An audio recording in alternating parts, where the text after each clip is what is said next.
Settle beneath your covers and let your breathing slow. Tonight we travel far beyond memory, to the hour before time itself began, when only dark water stretched in every direction, waiting for the first light to be born. Before the desert held its dunes, before the Nile carried its yearly flood, before a single star pierced the dark, there was only none. None was not a place a traveler could walk toward, nor a sea a boatman could cross. None was the condition of everything before it became anything. A boundless, motionless deep, without shore, without surface, without bottom. It had no color because color needs light to exist, and light had not yet been born. It had no sound because sound needs something to move, and in none nothing moved at all.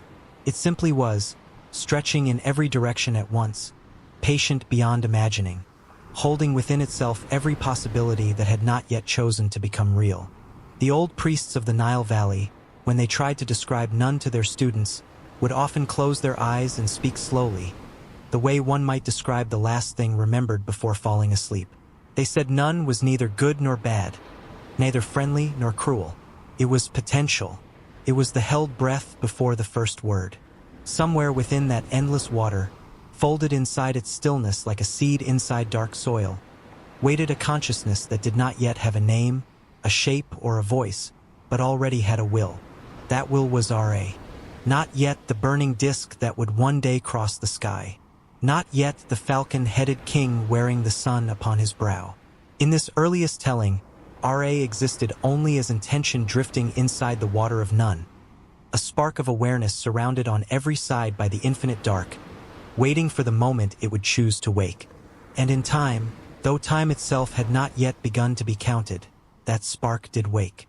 Some of the old scribes said Ra rose from none the way the sun today rises from the horizon of the eastern desert, emerging gently, without violence, as though the water itself made room for him out of quiet respect. Others told it differently, saying Ra spoke himself into being, that his first act was to name himself, and in naming himself he gave himself form. Both tellings agree on what happened next.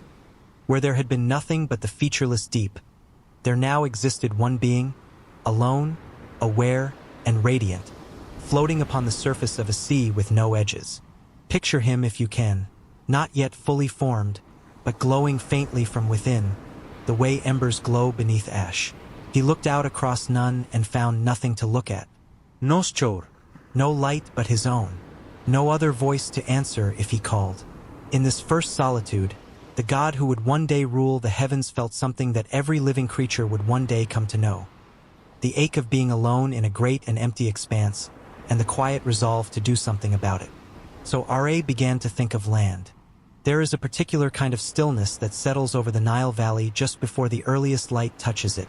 The birds not yet stirring, the water flat as beaten copper, the whole world holding its breath in anticipation of the sun. The priests believed this daily stillness was an echo, a small repetition each morning of that very first dawn, when Ra pulled a mound of earth up out of the waters of none and stood upon solid ground for the first time.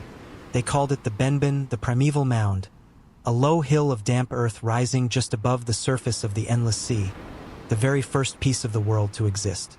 Some told the story that Ra shaped it with his own will, drawing it upward from beneath the water the way a hand might lift silt from a riverbed. Others said the mound simply appeared beneath him the moment he needed somewhere to stand, as though creation itself understood what the god required and offered it freely.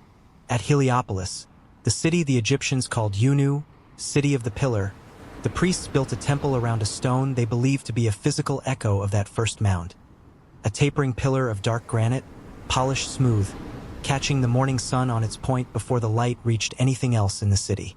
Pilgrims would arrive before daybreak and wait in the cool dark, watching for the instant the sun's edge struck the tip of that stone, because in that instant, they believed, they were witnessing the very same moment Ra first touched solid ground at the beginning of the world.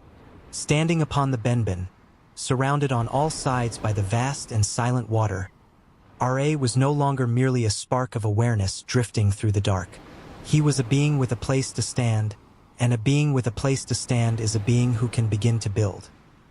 He looked out at none, and where his gaze fell, the water seemed to answer him. Not by rising up in anger, but by settling, as though acknowledging that something new had entered the world and deserved room to exist. From this quiet exchange between the god and the ancient sea came the first light. Not a blinding flash, but a soft golden warmth spreading outward from where Ra stood, touching the water's surface, turning black to silver, silver to gold, until for the first time since anything had existed, there was something to see. The old hymns describe this moment with unusual tenderness for a story about the birth of the universe. They say Ra wept, not from sorrow, but from the overwhelming relief of no longer being alone in the dark. And where his tears touched the mound of earth beneath him, the first living things came into being. Delicate reeds, patient insects, small creatures that would multiply and spread until, eventually, an entire world of living things existed where once there had been only water and will. But Ra, even surrounded by this first quiet stirring of life, still felt the particular loneliness of being the only one of his kind. And so, in the hush of that first golden morning, he decided to create companions.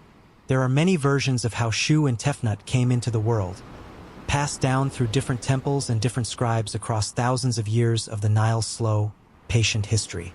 In every version, though, the heart of the story remains the same. Ra, standing alone upon the first mound, reached inside himself and brought forth two children. Not through any partner, but from the sheer creative will that had already lifted a hill of earth from the water and painted the sky with its first light.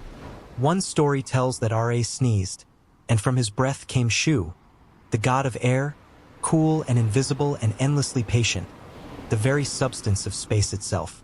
Then Ra spat, gently, the way one might exhale on a cold morning to watch the mist curl in the air, and from that breath came Tefnut, goddess of moisture, of dew gathering on lotus petals at first light, of the fine mist that rises off the Nile in the hour before sunrise. Another telling says Ra simply willed them into being, the way he had willed the mound of earth to rise beneath his feet, that he needed no substance at all, only the desire for company, and from that desire two children stepped fully formed into the golden light beside him. Whichever telling one prefers, the result was the same. For the first time since his awakening in the dark water, Ra was not alone. Beside him stood Shu, calm and steady as the air that fills every space between all things, and Tefnut, soft and glistening as morning moisture on new leaves. Brother and sister, the first pair of gods to walk, or in this case, to float upon the newborn world. Ra loved them instantly and completely, the way any parent loves a child born of long waiting and quiet hope. He gave Shu dominion over the space between earth and sky, the great open breath in which all things would one day move and breathe. He gave Tefnut dominion over moisture and the gentle dampness that makes life possible in even the driest places. The dew that gathers on desert plants before dawn, the mist that rises from temple pools at twilight, the small persistent wetness that allows seeds to become green things. For a time, the three of them lived together upon the widening world, and it was, by every account, a season of profound and unhurried peace. Ra watched his children move through the space he had given them, Shu drifting like a calm exhale across the new sky, Tefnut settling like dew upon the reeds that had sprung from Ra's own tears. The world, though still young and mostly water, was no longer empty. It held family. It held motion. It held the first quiet joy of creation admiring itself. But even a loving father cannot keep his children close forever, and in time, as all children eventually do, Shu and Tefnut ventured out into the wide unformed dark beyond the reach of their father's golden light, curious to see what else the world might hold. When Shu and Tefnut wandered beyond the light of the first mound, they did not return quickly. The primeval world, remember, had no landmarks yet, no rivers to follow home, no stars to steer by. Space and moisture drifted freely through the dark, exploring the shapelessness of everything, and time, which had only just begun to matter, stretched on without them returning. Ra quay Tết. He waited the way any parent waits when a child does not come home by the hour expected, with patience at first, then with a slow and gathering worry that no amount of golden light could entirely warm away. The old hymns say that as the waiting lengthened, something in Ra's own being loosened and drifted free. His eye, not his physical sight, but a living extension of himself, a fierce and searching piece of his own power, which he sent out into the dark to find his missing children. The eye searched through the endless unformed spaces beyond the mound for what the ancient storytellers describe only as a very long while. Long enough that Ra, in the eye's absence, grew a second eye to see with, so that he would not be blind while waiting. This detail matters because it explains something the Egyptians noticed every single day of their lives. That the sun and the moon are, in this old telling, siblings born of necessity, one created to replace the other, both of them children of Ra's own watching. At last, the first eye returned, guiding Shu and Tefnut safely home through the dark.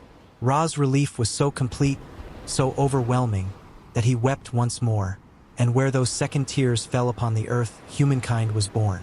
The old word for people, remta, sounded very close to the old word for tears, remit, and the priests of Heliopolis loved this small music of language. This suggestion that humanity itself began not from clay or breath but from a father's joy at his children's safe return. The eye, however, was not entirely pleased. It had done its work faithfully, searching the trackless dark for as long as the task required, and it returned to find that a second eye had already taken its place upon Ra's brow. Wounded by what felt like being replaced, the first eye wept its own tears of anger and hurt.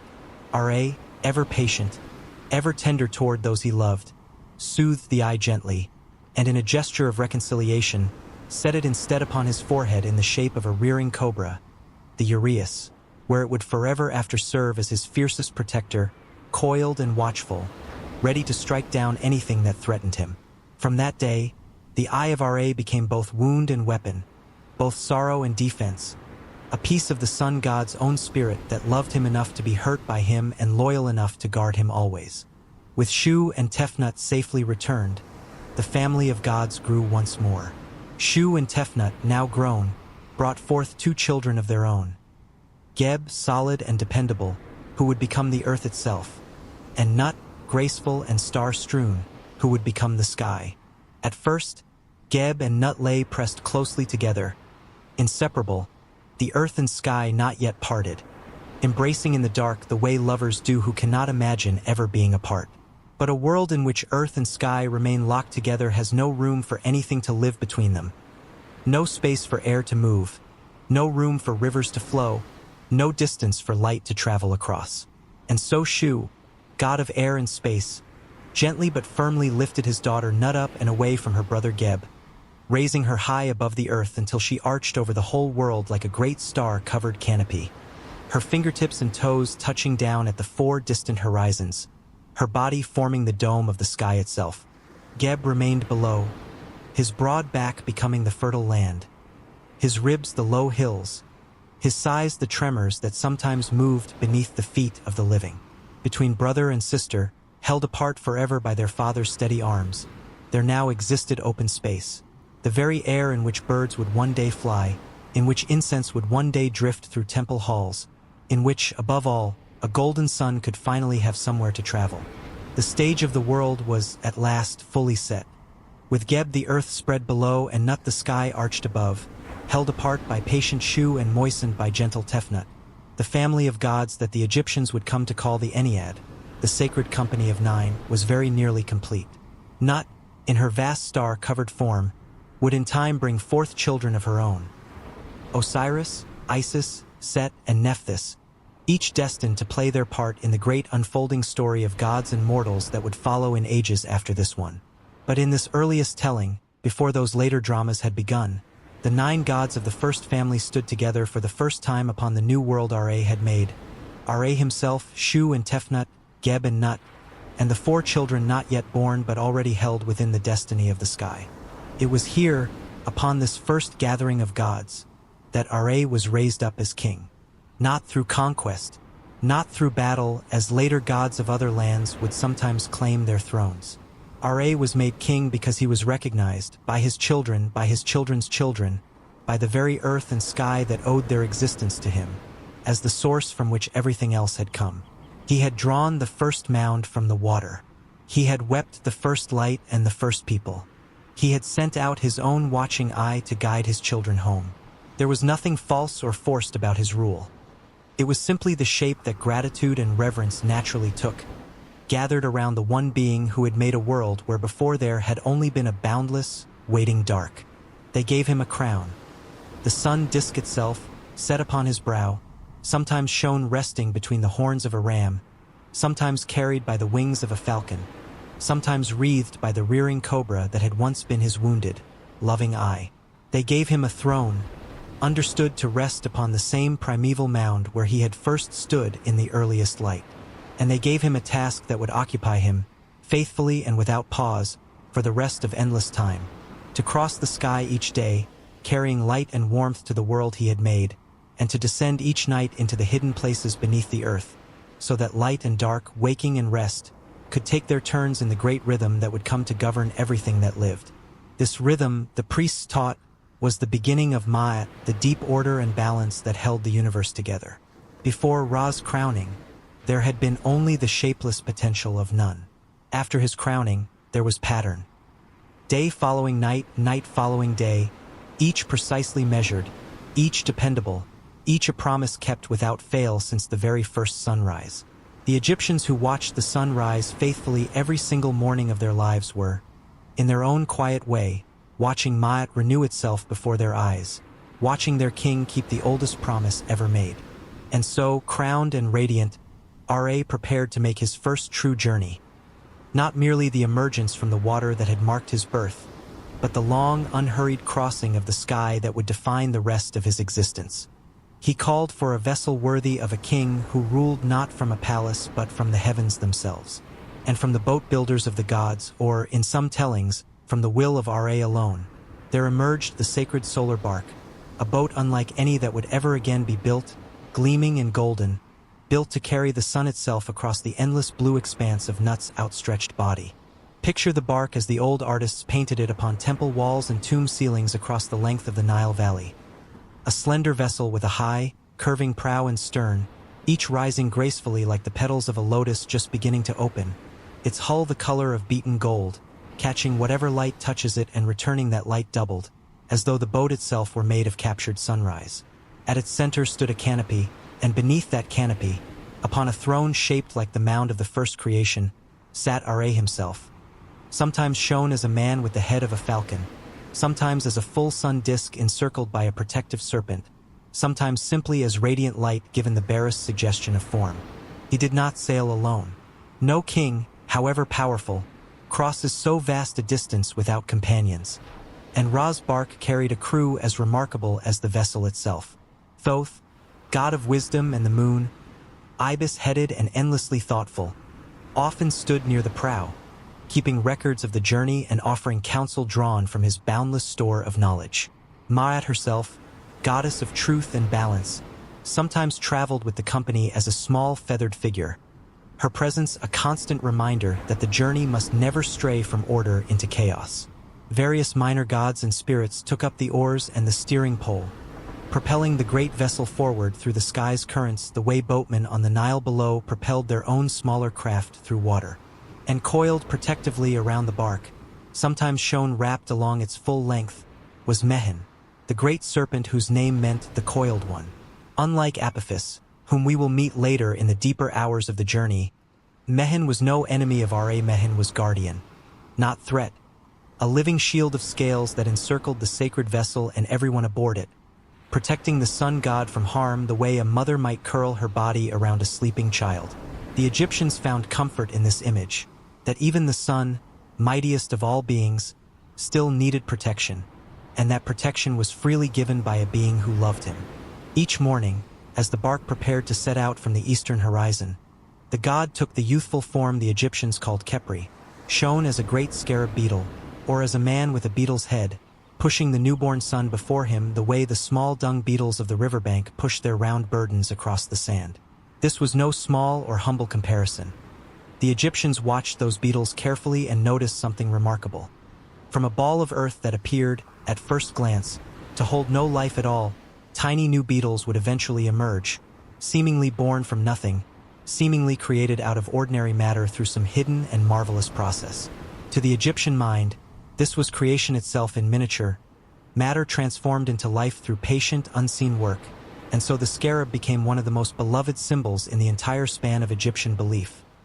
a living emblem of becoming, of rolling forward into each new day, of the sun's own daily act of bringing itself into being out of the dark.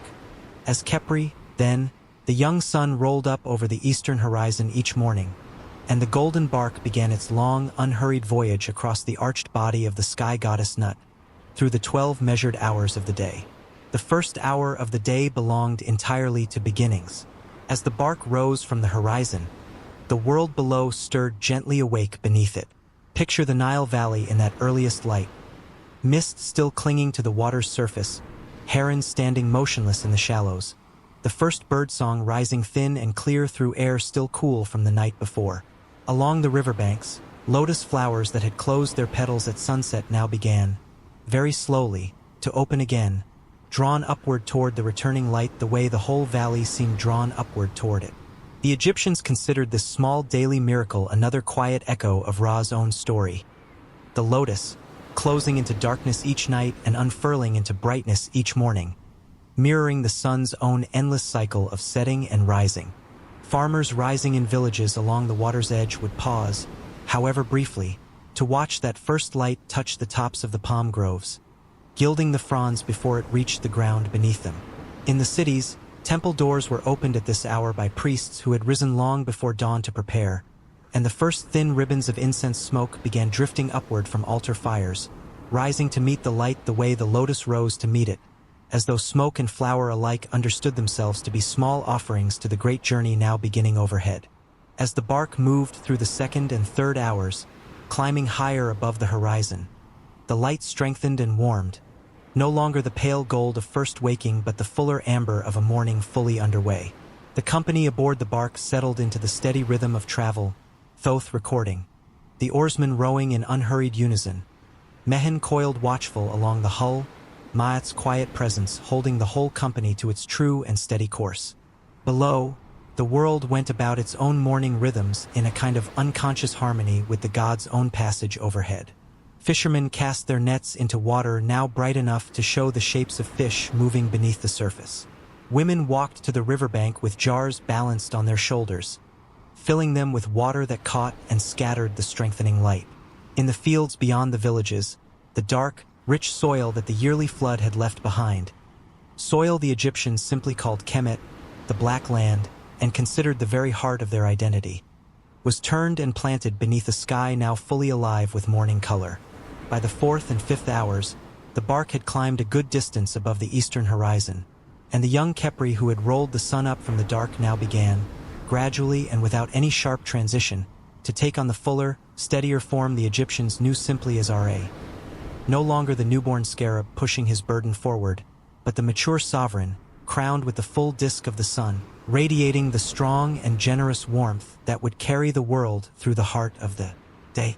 The barque continued its climb, unhurried, patient, exactly as it had every morning since the very first, exactly as it would every morning still to come, drawing nearer with each measured hour to the towering height of midday and the temple where his worship burned brightest of all.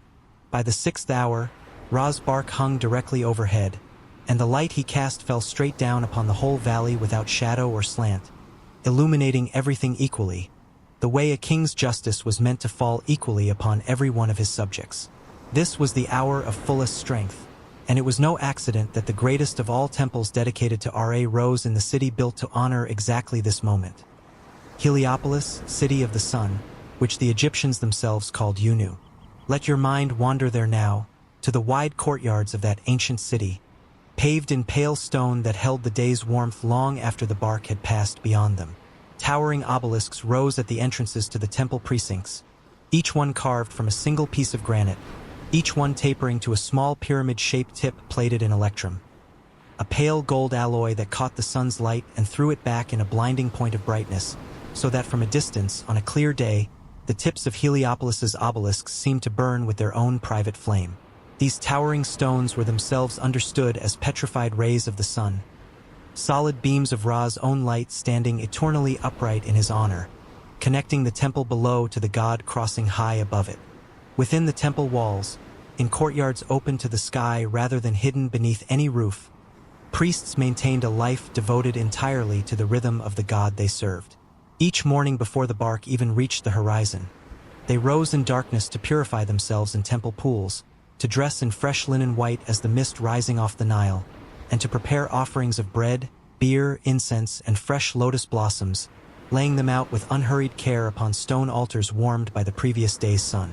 When at last the first light touched the tip of the great obelisk, the Benben stone, that solid echo of the very first mound of creation, a hymn would rise from dozens of voices at once, welcoming Ra back into the sky exactly as they had welcomed him every morning of their lives, and exactly as their fathers and mothers had welcomed him for generations reaching back further than any single memory could hold. These hymns, some of which have survived upon papyrus and temple walls across thousands of years, speak of Ra in language of profound tenderness alongside profound awe. They call him the one who created himself, the one who gives breath to every living throat, the one whose rising brings joy to the fields, whose light causes the lotus to open and the birds to sing, whose warmth ripens the grain that feeds every mouth in the valley. They describe the sunrise not merely as an astronomical event but as an act of continual generosity, a gift the god had no obligation to give, offered freely and without fail morning after morning to a world that could not survive a single day without it. Ordinary Egyptians, far from the grand courtyards of Heliopolis, honored Ra in smaller and gentler ways throughout the ordinary rhythm of their days. A farmer pausing at midday to wipe his brow might murmur a brief word of thanks toward the sun overhead. A mother nursing her child in the shade of a palm tree might quietly ask Ra's blessing upon the small life in her arms. Boatmen navigating the Nile's currents trusted that the same god who crossed the sky above them also, in some sense, watched over the water below, since the river itself was understood to be a reflection of the greater river of sky through which Ra's barque perpetually sailed. It was here, at the very height of his power and his people's devotion, high above his temple with the fragrance of incense still rising to meet him, that one of the oldest and most sorrowful stories of Ra's long reign began to unfold. A story of anger and near ruin, and the delicate mercy that ultimately restored the balance of the world. Even a god as radiant and generous as Ra was not immune to sorrow, and the old hymns tell that as long ages passed and Ra grew ancient in the way that even gods can grow ancient, not weak, but weathered, the way sun-bleached stone grows weathered without losing its strength. A certain restlessness crept among the humans he had wept into being. Some among them, the old tellings say, began to whisper against their king, to doubt his fairness, to plot small treacheries in the shadowed corners of their villages. Word of this discontent reached Ra's ears, carried perhaps by watchful Thoth, and for the first time since the joyful morning of his crowning, the sun god felt something heavier than the ordinary weight of his endless duty. He felt betrayed. Rather than acting from that wound in temper, Ra called together his oldest and wisest counselors, the great gods of the first family, Shu and Tefnut, Geb and Nut, along with ancient Nun himself, still present in the primeval waters beneath the world. He asked them what should be done about the ingratitude of the beings he had made, and it was decided, gravely and with great reluctance, that his eye should be sent down once more, not this time to search for missing children, but to correct the disorder growing among mortals. The eye descended in the form of Sekhmet, a lioness-headed goddess whose very name meant the powerful one, and whose breath was said to carry the hot wind of the desert before her wherever she moved. She fell upon the discontented among humankind with a ferocity that matched the depth of Ra's own wound, and once her work of correction had begun, something troubling occurred. Sekhmet found she could not easily stop. The taste of the task consumed her, and what had been intended as a measured act of justice threatened to become something far more total, a destruction that would leave no human voice remaining anywhere along the Nile to sing the morning hymns, to make the offerings, to watch for the light touching the tip of the great obelisk at Heliopolis. Ra, watching from his barque high above, felt his anger dissolve into something closer to grief as he saw how far his eye's fury had carried her.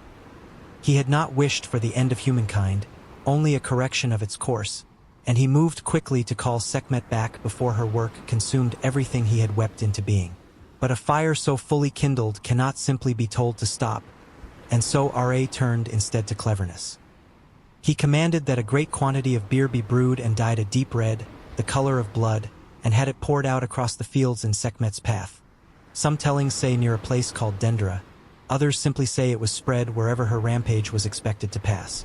Mistaking the crimson liquid for the blood of her ongoing hunt, Sekhmet drank deeply, again and again, until at last the drink overcame her, and she fell into a heavy, dreamless sleep beneath the desert sun. When she woke, something in her had gentled. The old stories say she rose transformed, no longer the raging lioness of correction, but Hathor, goddess of love, music, dance, and tender joy, a being whose presence brought comfort rather than fear, whose sistrum rattle called forth laughter rather than dread. In this transformation, the Egyptians found one of their most beloved truths about the nature of the divine feminine that guarded Ra. That the same fierce love capable of terrible protection was also, at its core, capable of the deepest tenderness, and that the two were never truly separate but were simply different faces of a single devoted heart. Ra, watching his eye return to gentleness, felt his own grief ease alongside her transformation. Humankind, chastened but spared, returned to its ordinary rhythms of planting and harvest, of morning hymns and evening rest, carrying forward a quiet gratitude that they had, in the end, been shown mercy rather than ruin. And Ra himself, wearied by the weight of what had nearly happened, began in these later years of his long reign to feel a new kind of longing, not for correction, but for rest and eventually, for a name of power that might restore some of the strength his long rule had gradually spent. Among the many grandchildren born to Nut, the star-covered sky, none was more clever, more devoted to knowledge, or more determined than Isis. She watched Ra's slow weariness grow across the long years of his reign, noticed the way his step upon the barque had grown a little less certain, the way his voice, once strong enough to fill the whole sky, now sometimes wavered like a flame guarding itself against wind.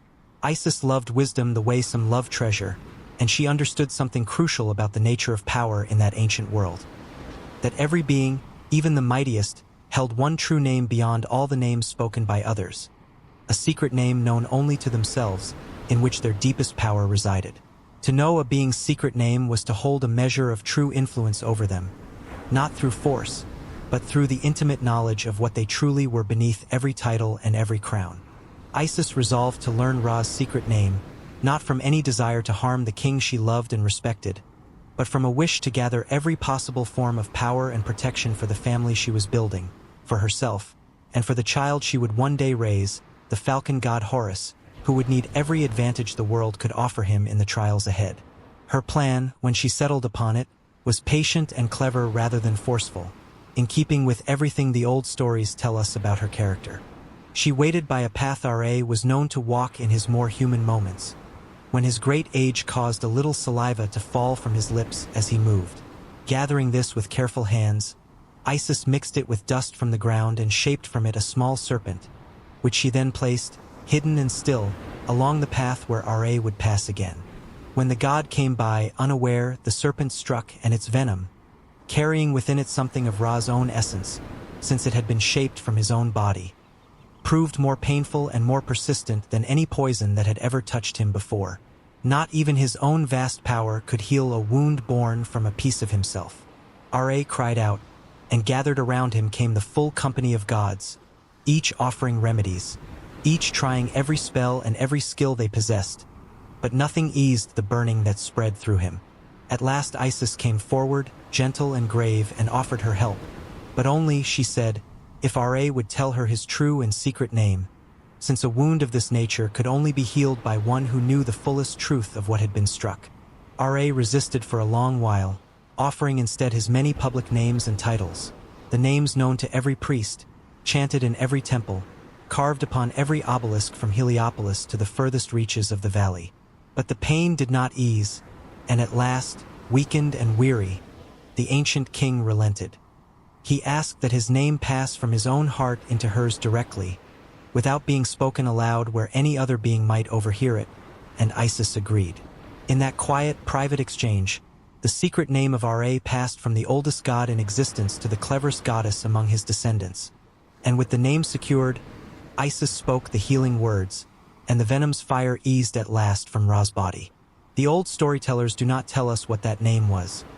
Some truths, they understood, are meant to remain beyond the reach of any telling, held close the way the deepest truths of anyone's heart are held close even from those who love them best. What matters, for our purposes tonight, is what came after. Ra, now aging, now carrying within him the memory of a pain that even his own power could not entirely undo, began to feel a longing not for correction or conquest but simply for rest, the kind of rest that comes only after a very long day's work, faithfully done. And so, as the barque continued its long climb down through the 7th, 8th, and 9th hours of the afternoon, R.A. allowed himself, for the first time in the telling of this particular day, to think ahead toward evening, toward the moment his final form would take shape, and the sky itself would soften into the colors that precede rest. By the 9th and 10th hours, the barque had begun its long, gentle descent toward the western horizon, and the whole valley below seemed to soften in sympathy with the lowering light. The harsh brightness of midday eased into something warmer and more forgiving, gold deepening toward amber, amber deepening toward the rose and violet that would soon spread across the undersides of the few clouds gathered near the horizon. Palm groves that had stood in sharp black silhouette beneath the noon sun now caught the slanting light along every frond, each leaf edged in a thin line of glowing color. The Nile itself, which at midday had thrown back the sun's light in 100 scattered points of white brilliance, now carried the whole warm expanse of the sky within its surface, so that a boatman looking down might have believed, for a moment, that he floated not upon water but upon captured evening light. The company aboard the barque grew quieter in these later hours, the oarsman's strokes slowing to match the day's own gathering stillness. Thoth's records, kept faithfully since the first hour of morning, now turned to accounts of the day's completed work. The fields warmed, the grain ripened another measure closer to harvest. The small daily kindnesses and small daily failings of humankind duly noted for whatever purpose the gods kept such records. Ma'at's presence, ever steady, remained undisturbed. The day, despite the sorrows and trials it had carried, had unfolded in balance, as every day since the first had unfolded, and would unfold still, for as long as R.A. continued his faithful crossing. As the 11th hour approached and the sun's disk began to touch the rim of the western hills, Ra's form began once more to change, exactly as it had changed at dawn from Khepri into the fuller strength of midday. Now the king took on his final shape of the day. Adam, the complete one, often shown as an elderly figure leaning upon a staff, or as a ram-headed god whose curling horns suggested the gathering and completion of a long cycle now drawing to its close. Adam was not a diminished R.A., not a weaker echo of the god's midday strength, but rather its natural fulfillment, the wisdom that comes only at the end of a long and faithfully completed labor, the particular dignity of a being who has done everything asked of him and now, rightfully, turns his thoughts toward rest.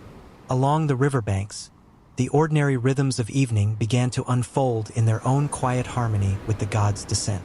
Fishermen drew in their final nets of the day, coiling wet rope beneath a sky now streaked with deepening color. Women gathered water jars a final time before the light failed entirely. Walking home along paths their feet knew by long habit, even as their eyes lifted now and again toward the beauty spreading overhead. In the temple courtyards of Heliopolis and beyond, priests who had opened the doors before dawn now prepared the evening rites, lighting the first lamps and setting fresh incense to smolder in bronze censers, their thin smoke rising to catch the day's last light exactly as the morning's smoke had once risen to greet its first light. And upon the western horizon, the great mountain the Egyptians called Manu waited to receive the barque, its twin peaks forming a gate through which the sun passed each evening on its way toward the hidden country beneath the world. As Adam's barque approached that gate, the sky above blazed in its final and most spectacular display of the day. Rose deepening to crimson, crimson deepening to violet, violet deepening at last toward the soft blue-black of full evening, the first faint stars beginning to prick through the fabric of Nut's star-strewn body as she arched, patient and eternal, above the whole darkening world. The 12th hour came, and with it, the sun's disk touched the horizon fully, and Adam, weary but unafraid, prepared to pass through the western gate into the realm that lay beyond ordinary sight. The Duat, hidden country of the night, through which he would travel until dawn called him back into the sky once more. Let us be clear, as we follow R.A. now beyond the western horizon, about the true nature of the place he is entering. The Duat was not, in the Egyptian imagining, a place of dread. It was not the tortured underworld that later ages and later cultures would sometimes imagine when picturing a realm beneath the earth. The Duat was simply the hidden half of the world's great cycle, the necessary counterpart to daylight, the resting country through which the sun passed each night on his way back around to another dawn. It held its own strange beauty, its own population of spirits and lesser gods, its own rivers and caverns lit not by sunlight but by starlight and by Ra's own dimmed but still present glow, and by the pale, watchful light of the moon that Thoth carried through his own portion of the sky above. As the barque passed through the western gate at Manu, the whole vessel and its company were transformed by the crossing, the way a swimmer's body is transformed by the different pressure and quality of water below the surface compared to air above it. Adam's form softened once more, taking on the aspect the Egyptians associated most closely with the night journey. Sometimes shown as a ram-headed figure, sometimes simply as a diminished but still glowing disk, protected now more than ever by coiled mehen, whose scales caught what little light remained and returned it in a slow, steady shimmer along the length of the boat. The river through which the barque now sailed was not the Nile, though it flowed with a similar unhurried patience, but a dark and star-flecked water that the Egyptians called the winding waterway, threading through 12 distinct regions, one for each of the night's 12 hours, each guarded by its own gate, each populated by its own particular company of spirits and lesser gods, who would help guide the barque safely through their portion of the journey before handing its care to the region beyond. In the first hour of night, the barque passed through a gate guarded by beings who greeted the sinking sun with hymns of welcome rather than lamentation. For the Egyptians understood that Ra's descent into the Duat each evening was not a defeat but a necessary passage, undertaken every single night without exception, in service of a promise that could not be kept any other way, that light must rest in order to return, that a king who never slept could never truly rule with wisdom, and that the whole rhythm of Ma'at depended on Ra's willingness to spend a portion of every day walking humbly through the dark. Beyond that first gate lay the region of the blessed dead, those souls who, through righteous lives and the careful rites performed over their bodies, had been permitted to dwell within the Duat and to witness, night after night, the passage of the sun god through their hidden country. Picture them now, gathered along the dark banks of that winding waterway, their forms softened by starlight, lifting their voices in welcome as the barque approached. Not the mournful cries one might expect from the departed, but a chorus closer to the songs sung each morning in the temples above, filled with the same reverence, the same quiet gladness at the sun's continued faithfulness. As the barque moved deeper into the second and third hours, the landscape of the Duat unfolded around it in scenes of strange and dreamlike beauty. Caverns whose walls glimmered faintly as though lined with captured starlight, fields of dark reeds that whispered without wind, quiet lakes whose still surfaces held reflections not of the world above but of realms deeper still, waiting their turn to be crossed. Ra's barque moved through all of it with the same unhurried patience it had carried through the 12 hours of day, Thoth still recording, Ma'at still steady, Mehen still coiled watchful around the hull, protecting the sleeping strength of the sun as it gathered itself for the trials that waited in the deeper hours of the night. Somewhere near the middle of the long night's crossing, traditionally placed within the 7th hour, when the barque had traveled far enough into the Duat that even the faint starlight of the upper regions had given way to a deeper, more ancient dark, the winding waterway narrowed, and the barque approached the one crossing every soul aboard prepared for with particular care. Here, waiting in the narrow passage, coiled along the water's edge or sometimes submerged just beneath its dark surface, lay Apophis, or Apep as some called him. A being who existed in the old Egyptian imagining not as an enemy born of malice, but as chaos itself given shape, the necessary counterpart to Ma'at's order, the shadow every light must, by its very nature, contend with. Apophis was never born and could never truly be destroyed, because he represented something that could not be eliminated from the world without unmaking the world's own balance, the undifferentiated potential of none itself, still lingering at the furthest edges of creation, resistant to the order Ra had brought into being. It would be easy, hearing of this ancient serpent, to imagine a scene of terror, but the old tellings ask us to picture something closer to a solemn ritual than a battle of dread. Each night, without fail, Apophis attempted to halt the barque's passage, to swallow the water of the winding waterway and strand the vessel in the dark, to prevent, in essence, the return of morning. And each night, without fail, the company aboard the barque met this challenge not with panic but with practiced, steady resolve. Set, the god sometimes remembered for troubles of his own in other stories, stood at the prow in this particular telling as Apophis's chief opponent, spear raised, his strength given wholly over to the sun god's protection during these deep night hours. Beside him stood the assembled company, lesser gods and spirits whose names filled the records Thoth kept so carefully, each one lending their own small measure of strength to the collective effort. Ma'at's steady presence held the whole confrontation within its proper bounds, ensuring that even this necessary struggle remained part of the world's larger order rather than descending into true chaos. And Mehen, coiled protectively around the barque itself, ensured that whatever happened in the water beyond, the vessel and its sleeping king remained shielded.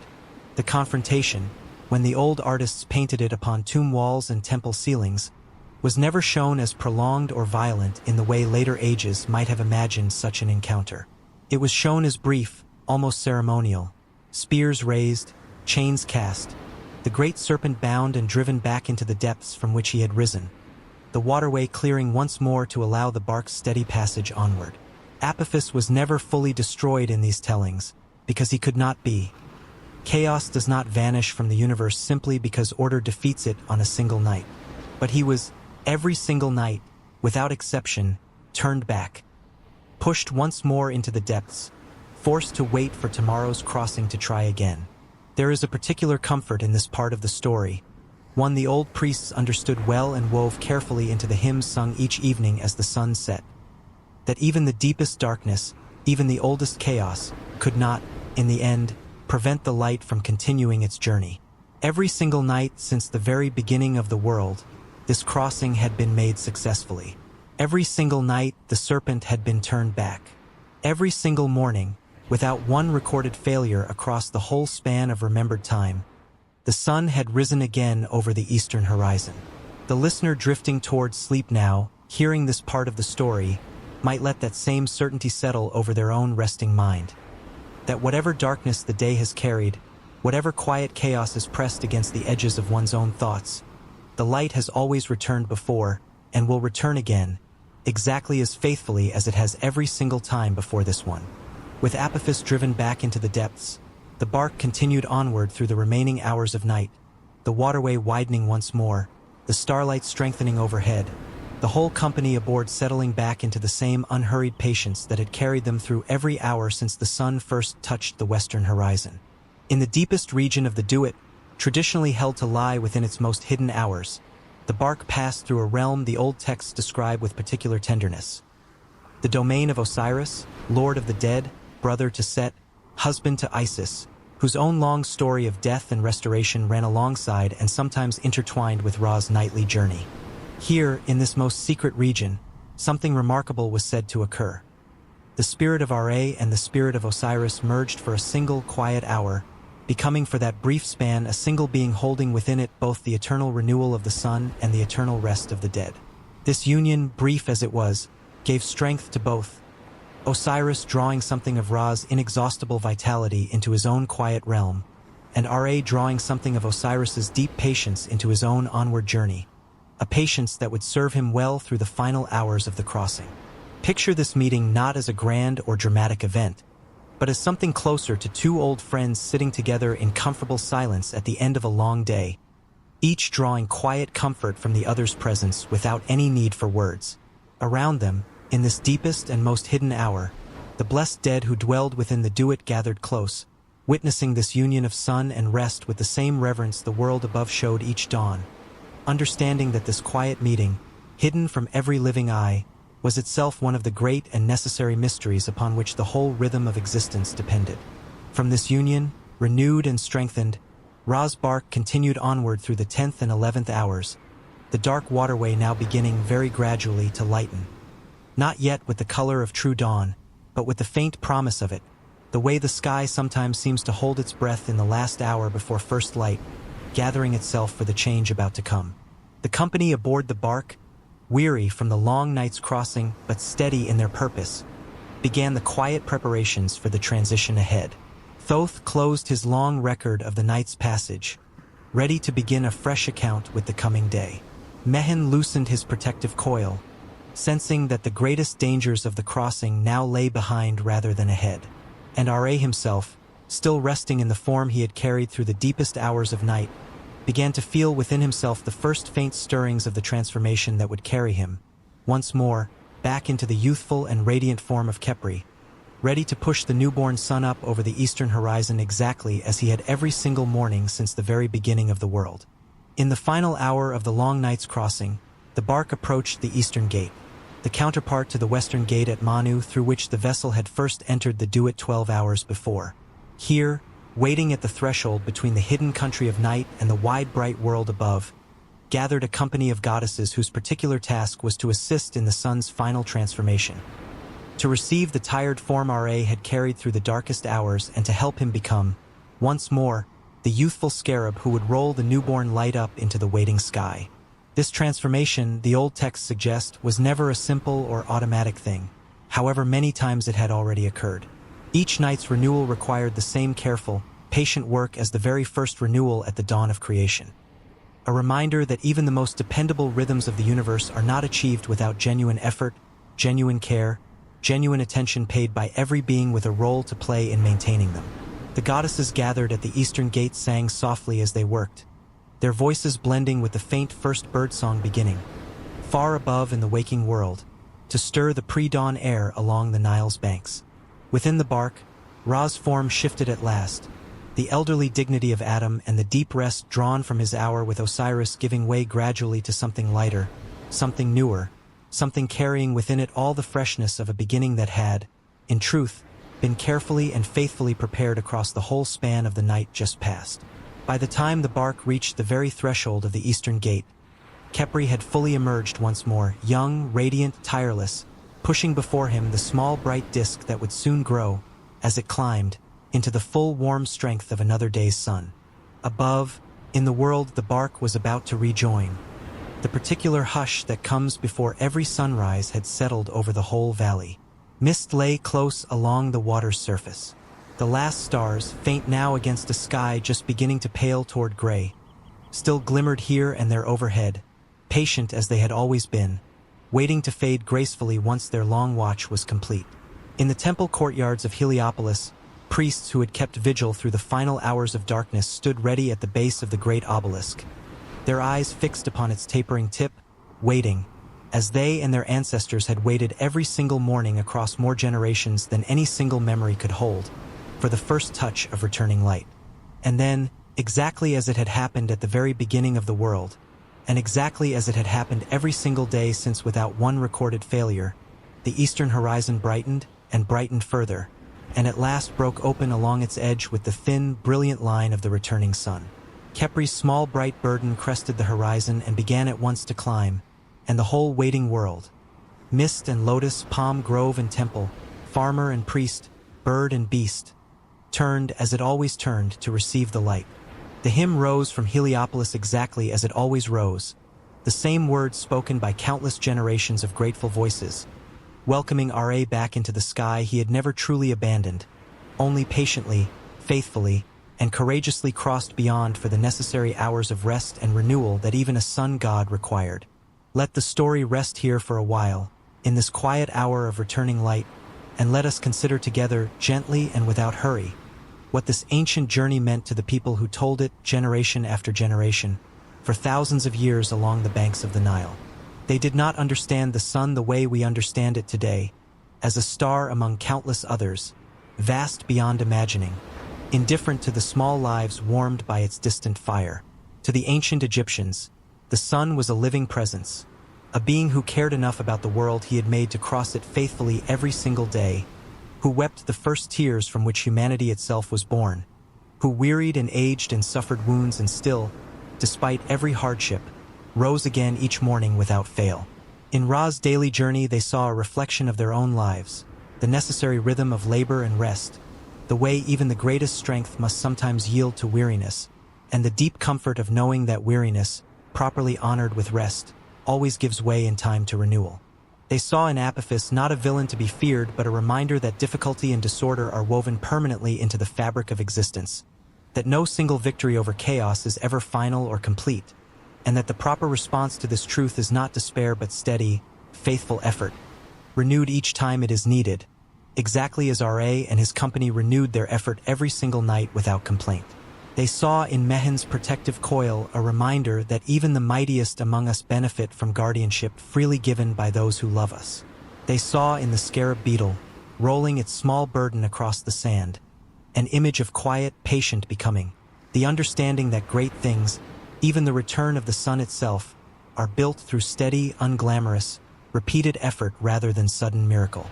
And they saw, above all, in the simple fact of the sunrise itself, evidence of a promise kept.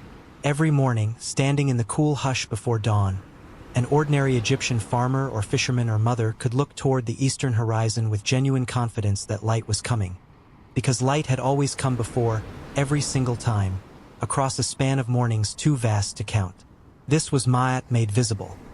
The deep order of the universe, proven true again and again through the one event more reliable than any other in human experience, and offered freely, without cost, to every living being beneath the sky Nut had raised so long ago.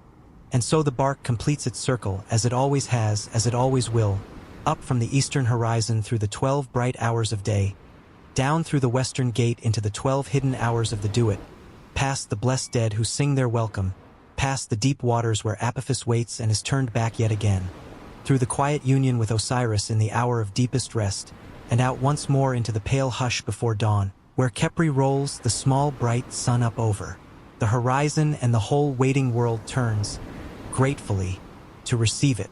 This has happened every day since the very beginning, when Ra first rose from the waters of Nun and stood alone upon the first mound of earth, aching with a solitude that led him, in time, to fill the whole world with children and light, and the steady unbroken rhythm that still, in its own way, governs every sunrise any of us will ever witness. The temples of Heliopolis have long since fallen quiet, their obelisks scattered now to distant places, their courtyards settled beneath centuries of drifting sand. But the rhythm the old priests watched for so faithfully, waiting each dawn for the first light to touch the tip of the sacred stone, continues exactly as it always has, needing no temple, no hymn, no watching priest to keep its ancient promise. The sun still rises. The barque, in whatever form we choose to imagine it now, still crosses. Somewhere beyond ordinary sight, the old rhythm of order and chaos, rest and renewal, darkness and returning light, continues its patient, faithful circling, exactly as it has since the world's first morning. Let your own mind rest now within that rhythm. You have followed Ra through the whole great circle of a single day, through his lonely birth from the waters of Nun, through the joy of children found and welcomed home, through the height of his power and the sorrow of his anger, through the wisdom gained even in weakness, through the long golden afternoon and the softening approach of evening, through the deep and dreamlike country of the Duat, past the chaos that is met and turned back every single night, into the quiet union of sun and rest, and out again into the promise of another dawn. You do not need to keep watch tonight the way the old priests once kept watch. The sun does not need your waking attention to complete its ancient crossing. Rest now, as Ra himself rests in the deep hour of the Duat, trusting completely in the rhythm that has never once failed across the whole vast span of remembered time. Morning will come, exactly as it always has, exactly as it always will, faithfully, patiently, and without fail. Sleep now, beneath the same star-covered sky that Nut has held aloft since the first parting of earth and heaven, and let the golden barque carry you gently onward, through whatever quiet dark remains of this night, toward the certain and waiting light of your own tomorrow.